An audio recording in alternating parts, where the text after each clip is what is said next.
સુરત શહેરમાં 14 માર્ચ 2026ના રોજ Yashvi foundation charitable trust આયોજિત સમૂહ લગ્ન સમારંભમાં સરેઆમ મુસ્લિમ યુવતીના હિન્દુ યુવક સાથે હિન્દુ વિધિ મુજબ લગ્નને અટકાવવા અને સમૂહ લગ્ન સંચાલકો સામે કાયદાકીય કાર્યવાહી કરવા બાબતે કોંગ્રેસ નેતા અસલમ સાયકલવાળાએ સુરત કલેક્ટર અને સુરત પોલીસ કમિશનરને લેખિતમાં રજૂઆત બાદ યશવી ફાઉન્ડેશને મુસ્લિમ યુવતીના લગ્ન હિન્દુ યુવક સાથે સમૂહ લગ્નમાં નહીં કરે તેવી બાંયધરી આપીને લેટર રજૂ કર્યો।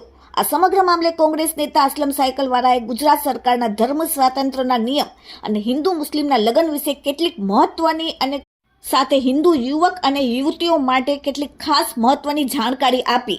જુઓ વિડીયોમાં। Bureau report, daily India TV, Surat. Convener દક્ષિણ ગુજરાત મુસ્લિમ સમાજ આજ રોજ સુરત કલેક્ટર શ્રી અને સુરત શહેર પોલીસ કમિશનર શ્રીને મારા દ્વારા એક રજૂઆત કરવામાં આવી।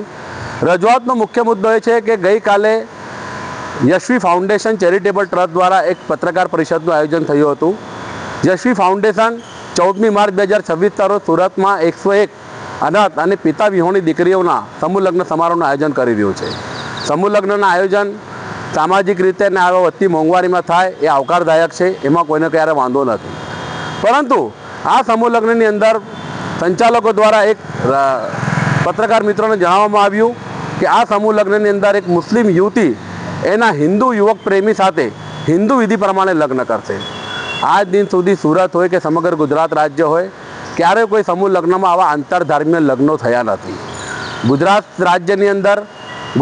રાજ્યની અંદર ધર્મ સ્વાતંત્ર્ય 2008 અને 2021 અધિનિયમનો એક કાયદો છે કે જેમાં કોઈ પણ ધર્મના વ્યક્તિને એનું ધર્મ પરિવર્તન કરવું હોય તો નિયત નમૂનામાં જિલ્લા મેજિસ્ટ્રેટે જિલ્લા કલેક્ટરશ્રીને લેખિતમાં અરજી કરવી પડે છે અને જિલ્લા કલેક્ટરશ્રી જો એને પરવાનગી આપે તો એ ધર્મ પરિવર્તન કરી શકે છે।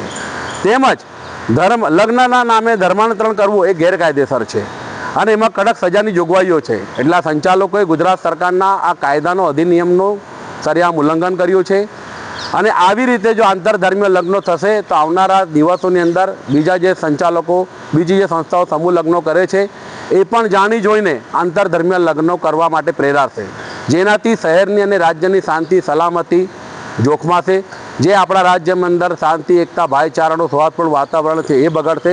એટલે મેં કલેક્ટરશ્રી અને પોલીસ કમિશનરશ્રીને રજૂઆત કરી છે, વિનંતી કરી છે કે આવા સંચાલકો સામે જેને ગુજરાત સરકારના નિયમોનું સરેઆમ ઉલ્લંઘન કરી રહ્યા છે એની સામે કાયદેસરની કાર્યવાહી થવી જોઈએ અને આવા સમૂહ લગ્નમાં આવા આંતરધર્મીય લગ્ન અટકાવવા જોઈએ। કોઈને પણ લગ્ન કરવાનો અધિકાર છે, બિન સાંપ્રદાયિક ધોરણે કરી શકે કે સાંપ્રદાયિક ધોરણે કરી શકે, એમાં અમને ક્યારે વાંધો નથી। લગ્ન જે પુખ્ત વયની યુવક હોય કે યુવતી હોય એને બંધારણનો મૌલિક અધિકાર છે એને લગ્ન કરવાનો કે એને કોની સાથે લગ્ન કરવું છે, પણ એનો વ્યક્તિગત પ્રશ્ન છે। એને સમૂહ લગ્નમાં આવી રીતે આયોજનમાં લગ્ન કરવું એ હિતાવહ નથી રાજ્યની પ્રજા માટે, રાજ્યની શાંતિ માટે। એટલા માટે મેં કલેક્ટરશ્રી અને એમને રજૂઆત કરી છે કે આ બાબત યોગ્ય નથી, એની સામે કાયદેસરની કાર્યવાહી થવી જોઈએ।